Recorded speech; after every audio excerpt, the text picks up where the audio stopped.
बिस्मिल्लाहिर्रहमानिर्रहीम, अस्सलाम वालेकुम। मैं हूं सैदी काज़मी, आप देख रहे हैं फेसबुक और यूट्यूब। बड़े अहम मामला अगले वीलॉग में मेरे साथ तहरीक इंसाफ के इंफॉर्मेशन सेक्रेटरी रऊफ़ हसन साहब मौजूद होंगे। इस दफ़ा उन्होंने वादा किया है। बहुत सारे अहम मामलात हैं जो इनसे डिस्कस करने हैं, पार्टी पॉलिसी के हवाले से, हुकूमत के, अपोजिशन के, वो इंशाल्लाह अगले वीलॉग में आप ज़रूर देखेंगे।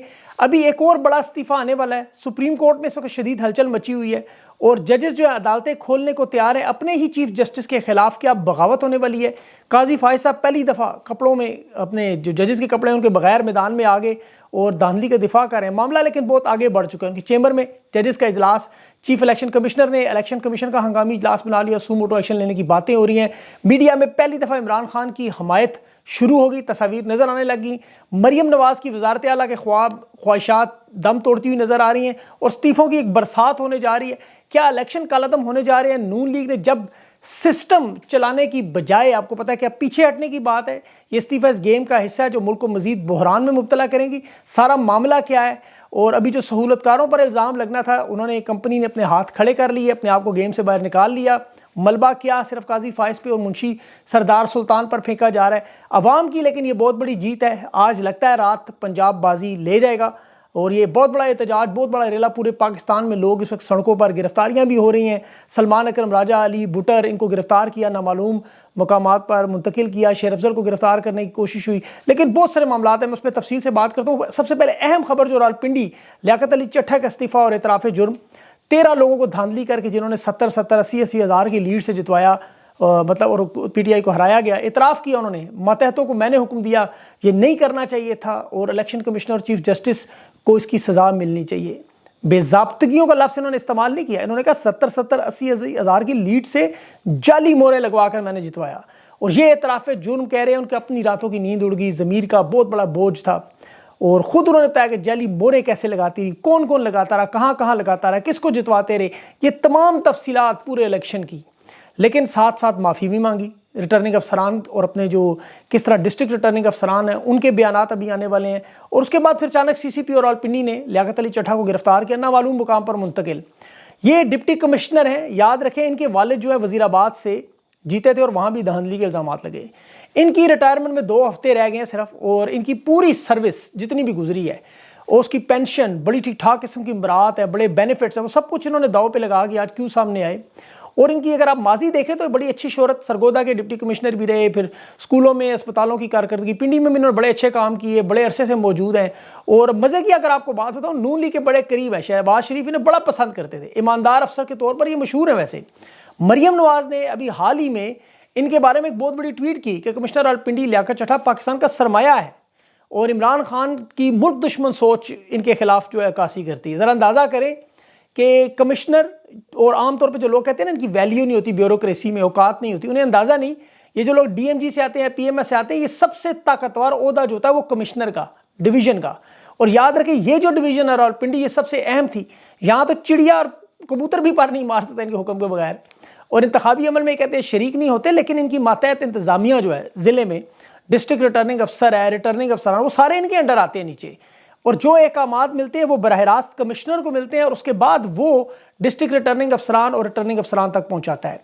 और ये बेसिकली एक ब्रिज का काम करते हैं चीफ सेक्रेटरी के दरमियान, उनके अमले के दरमियान। और अभी जो इलेक्शन कमीशन का मैं बयान देख रहा था कि ये इलेक्शन के बराह रास्त इंचार्ज नहीं है, इनके बयान की कोई अहमियत नहीं है, लेकिन पिंडी डिवीजन का इंतजामी इंचार्ज है वो कमिश्नर के पास है। अब इलेक्शन कमीशन को शायद ये अंदाज़ा नहीं कि ये जो गवाही है ये इस इलेक्शन में सबसे अहम गवाही, और मज़े की बातों भी मजीद और आने वाली हैं 3 गवाहियाँ, वो मैं आपको इसके बाद में बताता हूँ। अभी जो सर्वे देखे रखे गए थे अटक चकवाल जेलम के, ये सारे वो सर्वे थे पिंडी समेत। पूरा पाकिस्तान हैरान था कि तहरीक इंसाफ तो यहाँ हार ही नहीं सकती, खास तौर पर पिंडी में। मैं आपको बार बार बता चुका था, जीते हुए थे। और इनकी गवाही अब सारे का सारा इलेक्शन मशकूक कर रही है। पहले भी था, अब यकीन हो चुका कि वारदात थी। अब इलेक्शन को क्या कालअदम किया जाएगा, नहीं, ये मामला आगे देखना है। कमिश्नर साहब ने एक और बड़ी अहम बात की, और वो भी अपनी रिटायरमेंट से चंद दिन पहले, आपको पता, अपना सब कुछ दाव पे लगा के बाकी ब्यूरोक्रेट्स की तरह निकल जाते। अभी आप देखें साइफर के मामले में असद मजीद ने क्या किया, वो रिटायरमेंट से पहले खान के खिलाफ वादा माव गवाह बनने को तैयार होगा, खान के खिलाफ गवाही देने लगे। ये भी कर सकते थे, लेकिन जिस शख्स का ज़मीर जिंदा हो, यही हम कहते हैं ना अल्लाह की चाल, तो यही अल्लाह की चाल है कि वो नदामत और एहसास जुर्म और ज़मीर ये इंसान को जीने नहीं देता। ये अब किस हद तक जाने लगे थे। अब उन्होंने कहा इससे बेहतर ये कि मैं आवाम के सामने मामलात रख दूँ। अब मीडिया के सहाफ़ी भी फ़ौरन नून लीग की हिमायत में आ गए वो हसन अयूब साहब जो एयरवाई में बैठ के लेक्चर देते रहे और रावी रावी करके लोगों को चैन सुनाते रहे, पता चला उनके भाई का चैन भी ये निकले। अब ये जीती हुई तमाम नशिस्तें अगर आप देखें, अच्छा कुछ इल्ज़ामात इन पर यह भी लगा दिए कि जनरल फैज़ के ग्रुप से हैं। वो ये भूल गए कि चट्ठा साहब जो है, लियाकत चट्ठा, इनके पास जनरल फैज़ के भाई का एक केस भी आ चुका और उसमें उन्होंने इसको सस्पेंड भी किया हुआ है। मज़े की बात, तो ये तो जनरल फैज़ के मुखालिफ है।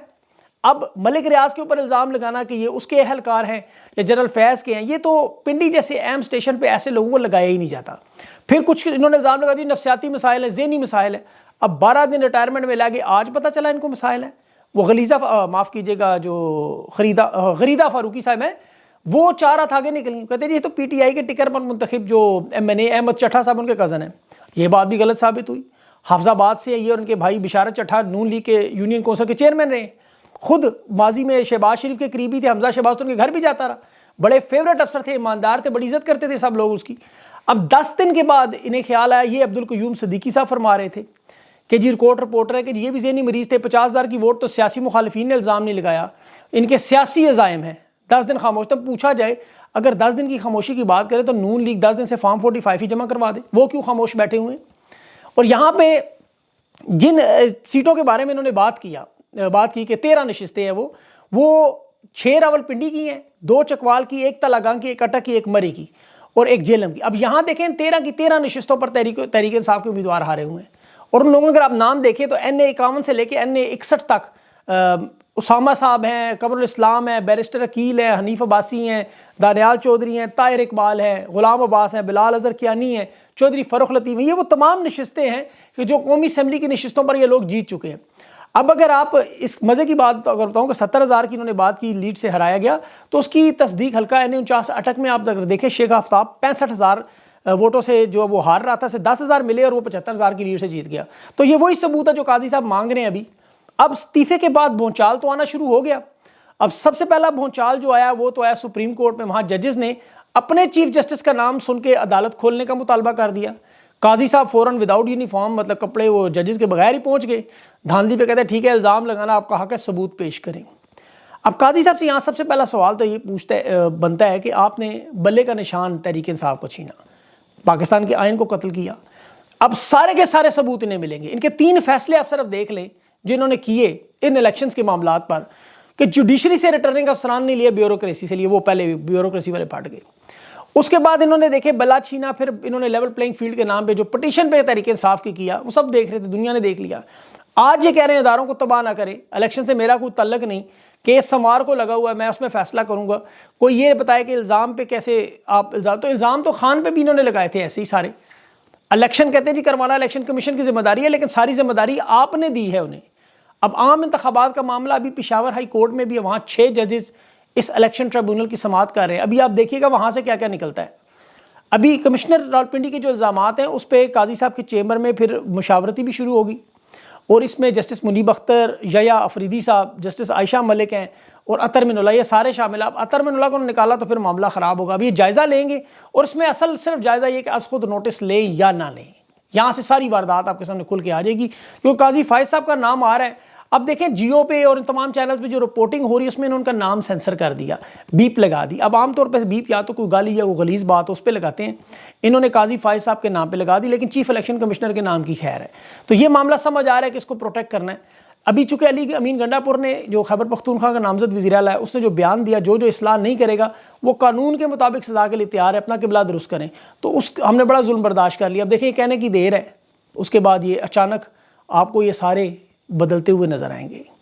और अब देखें जहाँ दुनिया यहाँ सवाल उठा रही थी, जो 2 साल से मुल्क में जुल्म और फस्तायत पे कोई नहीं बोल रहा था, आज मौलाना भी बोल रहा है, आज ये ब्यूरोक्रेसी के लोग भी बोल रहे हैं, अभी मज़ीद लोग भी आएंगे। अब तो मीडिया भी जो इमरान खान का नाम नहीं लेता तो वो भी इमरान खान की हमायत में भी बोल रहा है, तस्वीर भी इमरान खान की लगाने शुरू हो गए। इलेक्शन कमीशन को उन्होंने देखें जहाँ जहाँ गड़बड़ हुई वहाँ सेक्शन 9 के तहत कालदम करा के उन इलाकों में वो तमाम नशिस्तें वापस करने की हदायत भी आ रही हैं। अब इलेक्शन सारा करवाने की ज़रूरत नहीं, याद रखें फॉर्म 45 के तहत ही तैयार कर रहे हैं। जो कमिश्नर साहब ने बात की बिल्कुल दुरुस्त की, उन्होंने ये भी कहा कि मुझे गिरफ्तार करना है बेशक करो, जिन्हें मैंने हराया माफ़ी मांगता हूँ और जिनसे मैंने काम करवाया मैं उनसे भी माफ़ी मांगता हूँ। फौज ने अलबत्ता इलेक्शन ठीक कराए, फॉर्म 45 जमा कर ले, सब ठीक होगा। तो अब ये देखना चाहिए किसको बचा रहे थे, किसको फंसा रहे थे। अब ये सरकारी लोग जितने भी हैं इस वक्त डरे हुए हैं, नून लीग की हुकूमत नहीं आ रही, जो एहतसाब की बात हो रही है, ये सरकारी अफसरान आपको पता है सिर्फ इन बातों पे ही अपना किबला दुरुस्त करते हुए सारे वादा माफगुआ बनते हुए नजर आएंगे। बड़े बड़े इस्तीफे आपको आज रात तक नजर आएंगे। ये जो जजेस ने साथ जोड़े हुए हैं, अब होगा क्या, ये तो सुप्रीम कोर्ट खोल के ज़ाहिर है, जब अगर केस अगर आज ही लगा देते रात 12 बजे फिर तो बात समझ आती है। और ये देखते हैं कि काजी फायद साहब इस मामले को सुनते हैं कि नहीं। अगर काजी फायद साहब ने सुनना मामला फिर तो आप इस मामले को आप फारग ही समझे, क्योंकि जो 3 जजेस काजी फायद साहब इस धांधली का केस सुनने जा रहे हैं उसमें मुसरत अली, काजी फायद साहब, मजहर अली हैं। तो ये अपना ही काटा हुआ खुद ही खाना है, तो फिर फ़ायदा तो कोई नहीं होगा। तहरीक इंसाफ के पास बड़ा अच्छा मौका है कि वो अदालत की इस कार्रवाई को मुकम्मल मुस्तरद करें, अदम एतमाद पहले ही कर दें। और इस वक्त देखें पूरे पाकिस्तान की अवाम तहरीक इंसाफ के साथ खड़ी हुई है। वोट की ताकत आज नज़र आई है बड़े अरसे बाद।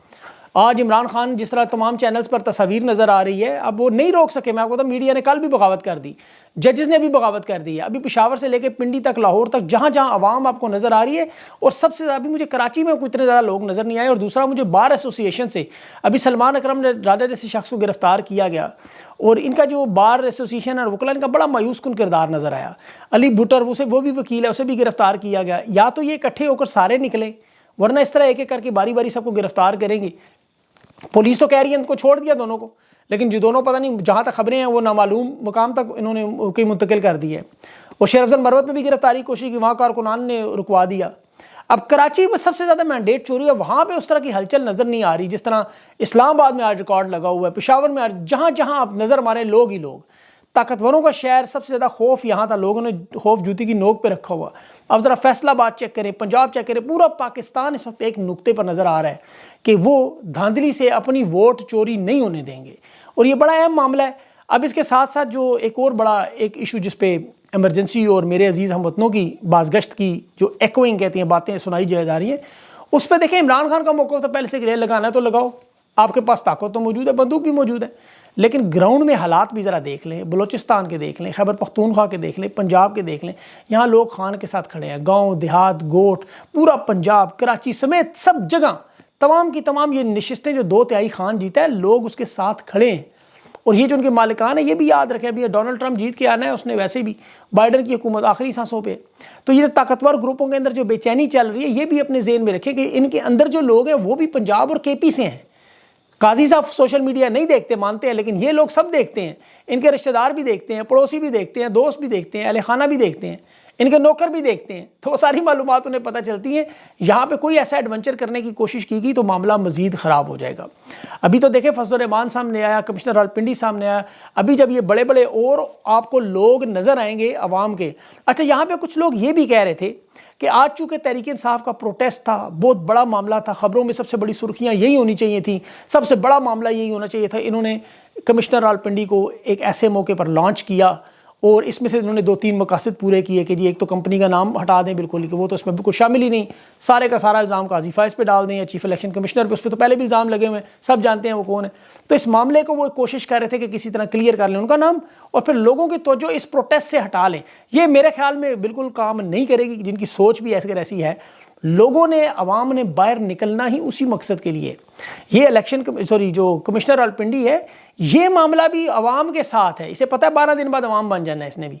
तो ये अवाम के साथ जुड़ गए हैं, ये सारे मामले जुड़े हुए हैं। और मैं आपको बताऊं, रिटर्निंग अफसरान रो रहे हैं बाखुदा, बहुत सारे रिटर्निंग अफसरान रो, जिन्होंने ज्यादतियाँ की, उन्हें पता है कि मुल्क ऑलरेडी दलदल में फंसा हुआ है, हम इस गुनाह में अपना हाथ की लगा रहे हैं। तो इस वक्त मामला जो है अवाम की अदालत में एक दफ़ा फिर आ चुका है। अवाम फैसला करेगी कि होगा क्या। ये गिरफ्तारियाँ, ये जो जबर है, ये फस्तायत है, मेरे ख्याल में देखें अब इन्हें दरमियानी रास्ता ढूंढना पड़ेगा, इसके अलावा कोई और रास्ता नहीं है, दरमियानी रास्ता। और बात वही जो मैं पहले दिन कह रहा था, इन्हें खान के पास जाना पड़ेगा, उसके पास जाके माफ़ी भी मांगनी पड़ेगी और उसे वहाँ से प्रोटोकॉल में लाना भी पड़ेगा। ये आज लाएं या 6 महीने बाद लाएं, फैसला इनका अपना है। अगर आज लाएंगे तो इज़्ज़त बच जाएगी, 6 महीने बाद लाएंगे तो ज़बरदस्ती लाना पड़ेगा। अवाम यकीन करें अब वापस नहीं जाएगी। लोग अपना हक, जो एहतजाज का हक है, उनका पुरअमन हक है, ये चाहते हैं कि हम पुरअमन अंदाज में अपना जमहूरी हक इस्तेमाल करें। तो लोगों की आवाज़ को सुने, ज़बान खल्क़ को निकारा खुदा समझे और खुदा के लिए पाकिस्तान पर रहम करें। रऊफ़ हसन साहब आ गए हैं, बिल्कुल उनकी वो बीप हो रही है, तो मैं इंशाल्लाह उनके साथ ये तफसील से बड़े सवाल रखता हूँ। इस वीलॉग के बाद आप वो ज़रूर चेक कीजिएगा। अपना ख्याल रखें, मुझे इजाज़त दें, अल्लाह हाफ़िज़।